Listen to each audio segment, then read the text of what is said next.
Welcome back to coffee with Sneha. എല്ലാവരും സുഖമായിട്ടിരിക്കുന്നു വിശ്വസിക്കുന്നു. ഞാനും സുഖമായിട്ടിരിക്കുന്നു. അപ്പോൾ ആദ്യമായിട്ടാണ് വീഡിയോ കാണുന്നതെങ്കിൽ ലൈക്ക് ചെയ്യാനും കമൻറ്റ് ചെയ്യാനും സബ്സ്ക്രൈബ് ചെയ്യാനൊന്നും മറക്കണമെന്ന് പറഞ്ഞുകൊണ്ട് നമുക്ക് ഇന്നത്തെ വീഡിയോയിലേക്ക് പോകാം. സോ ഇന്നത്തെ വീഡിയോ നമ്മുടെ മാർക്കോയെ കുറിച്ചാണ്.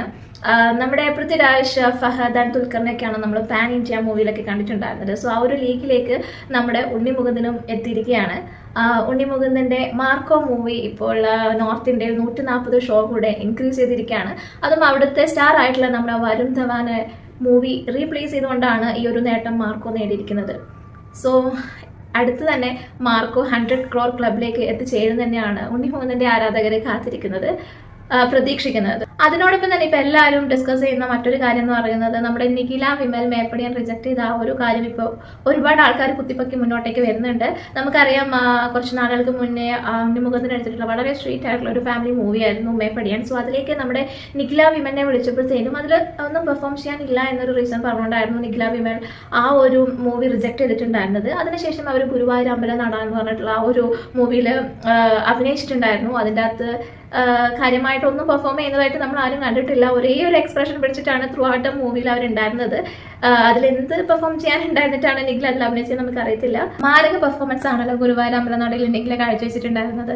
സോ ആളുകൾ പറയുന്നത് നിഖില അതിൽ ആക്ട് ചെയ്യാതിരുന്നത് ഉണ്ണി മുകുന്ദൻ ആയതുകൊണ്ടാണ് എന്നാണ്.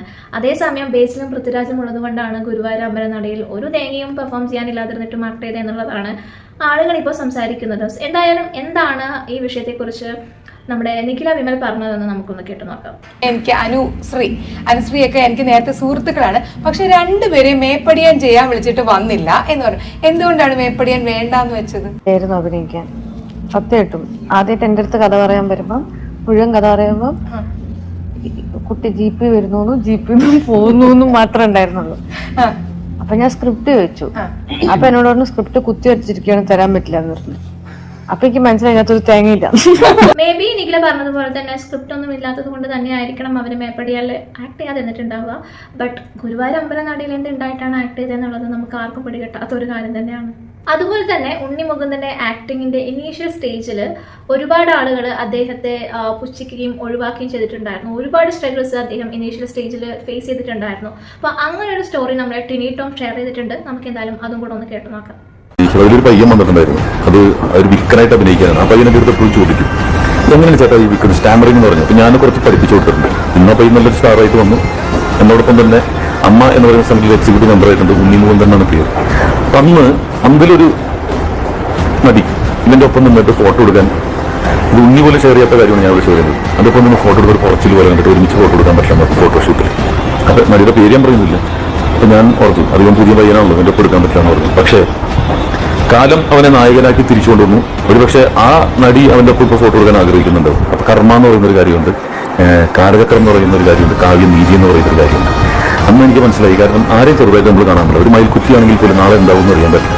രാജീവ് കുമാർ സാറും എന്നെ പഠിപ്പിച്ചെന്നാണ് അതാണ്. ഇന്ന് എനിക്ക് ചെറിയൊരു നടനായിരിക്കും, പക്ഷെ നാളെ നല്ലൊരു ഹീറോയി മാറും. ഈ ഒരു സ്റ്റോറിയിൽ നിന്നും അതുപോലെ തന്നെ ഉണ്ണി മുകുന്ദന്റെ ഗ്രോത്തിൽ നിന്നും നമ്മൾ മനസ്സിലാക്കേണ്ട കാര്യം എന്താണെന്ന് വെച്ചിട്ടുണ്ടെങ്കിൽ, നമ്മുടെ കരിയറിന്റെ ഇനീഷ്യൽ സ്റ്റേജിൽ നമ്മൾ ആരെങ്കിലും അവോയ്ഡ് ചെയ്യുകയോ അല്ലെങ്കിൽ കളിയാക്കുകയൊക്കെ ചെയ്യുകയാണെങ്കിൽ നമ്മൾ അതൊരു നമ്മുടെ ഗ്രോത്തിലേക്കുള്ള ഒരു ഓപ്പർച്യൂണിറ്റി ആയിട്ട് മാത്രം കാണാനായിട്ട് ശ്രമിക്കുക. അതുപോലെ തന്നെ മറ്റുള്ളവരുടെ ബിഹേവിയർ ഒരിക്കലും നമ്മളെ ബാധിക്കാതിരിക്കാനായിട്ടും ശ്രമിക്കുക. നമ്മളെപ്പോഴും നമ്മുടെ പ്രൊഫഷണലിസം കീപ്പ് ചെയ്യാനായിട്ട് ശ്രമിക്കുക. അതുപോലെ തന്നെ അവർ പറയുന്ന കമന്റ്സിൽ എന്തെങ്കിലും കൺസ്ട്രക്റ്റീവ് ആയിട്ടുള്ളതുണ്ടെങ്കിൽ അതൊരു ലേണിംഗ് ഓപ്പർച്യൂണിറ്റി ആയിട്ട് എടുക്കുക. നമ്മുടെ സ്കിൽസും നോളജും ഒക്കെ ഇമ്പ്രൂവ് ചെയ്താൽ നമുക്ക് സക്സസ് ആവാൻ പറ്റും എന്നുള്ളതിന്റെ റിയൽ എക്സാമ്പിൾ ആണ് ഉണ്ണി മുകുന്ദൻ. സോ എല്ലാവർക്കും സക്സസ് അച്ചീവ് ചെയ്യാനായിട്ട് സാധിക്കട്ടെ എന്ന് ആശംസിച്ചുകൊണ്ട് നമുക്ക് അടുത്ത വീഡിയോ ആയിട്ട് വീണ്ടും കാണാം. അതുവരേക്കും ബൈ ബൈ.